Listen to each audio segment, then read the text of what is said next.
some of the more unusual weapons of World War I and whether we might see them implemented in Battlefield 1. World War I was a bloody grim time for everyone really, but it was also a time of great invention. Both Allied and Central Powers were always looking for new ways to get the advantage in battle and murder each other dead. Many different gadgets and doohickeys were created for offensive and defensive purposes, so we're going to take a look at a handful of them and gauge whether they may end up in Battlefield 1. Let's start with this metal turtle jobber. It is, in fact, a German grenade known as the discus grenade or oyster shell. It was used at the start of the war before the Germans implemented the more widely used Model 24 grenade. You have to extend the legs of the discus, pull the pin, and then launch it at the enemy, inviting them to play an ultra-dangerous game of frisbee. Will we see this circular menace in Battlefield 1? It's possible, but unlikely. I think the more widely used potato masher will be the grenade of choice for the German side. Next up, stabbing! Yep, that's a gauntlet with a blooming spike coming out the end. A crude device used primarily in close-range melee combat, but also had its place as a sort of comic relief for Allied troops. They would place the gauntlet under an unsuspecting Tommy's bunk and revel in laughter as the victim impaled himself, exclaiming, "Oh, you bloody rotters, you've spiked me again!"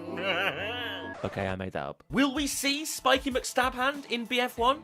Probably not.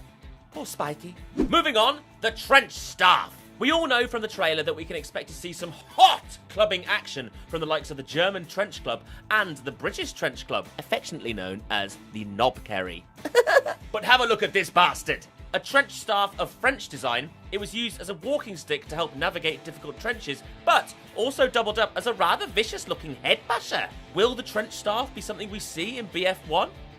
Yeah, why the fuck not, I say? Next up, the rather nasty fléchette bombs. Regarded as Britain's first bomb, these 5-inch darts were dropped from biplanes in batches of 500 over German trenches to devastating effect. If you were a German soldier and heard someone cry out, "Fire!" which is German for arrow, then you would probably shit yourself. German, French and Italian variations of the same thing were used throughout the war, all dropped on unsuspecting infantry. Later, many British pilots actually refused to use them, stating that dropping the arrows was very dirty work indeed. The enemy cannot hear the things coming and they inflict very nasty wounds. Can we expect to see these little shits in BF1? I would say yes. Likely we will be able to rain silent death upon our enemies. Lovely. Now to look to the skis. Skies. Air combat in World War I was mental. Pilots would do anything to be the top ace, including making crazy-looking weapons like this. An Austro-Hungarian invention, it's basically 10 Mauser pistols welded together with a single firing mechanism, resulting in some sort of mad Mauser shotgun capable of firing 10 volleys of 10 bullets. Considering that early World War I aircraft were essentially made of sticks, cloth and papier-mâché, this invention may well have done a good job of mashing up enemy aircraft. And if it didn't, well, it looks cool, doesn't it?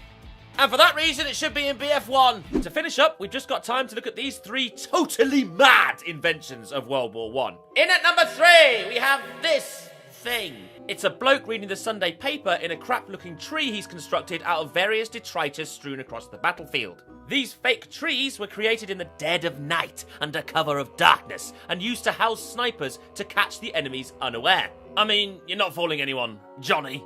At number 2 in the totally mad list is the periscope rifle. Some clever sausage had the commendable idea of creating a frame holding a few mirrors to attach to his rifle, allowing him to fire from the safety of his trench without exposing his soft, fleshy, precious body parts. Used mostly in the Gallipoli campaign of 1915, it's no wonder the Ottoman Empire claimed victory if our lads were pissing about trying to get this shithouse to work.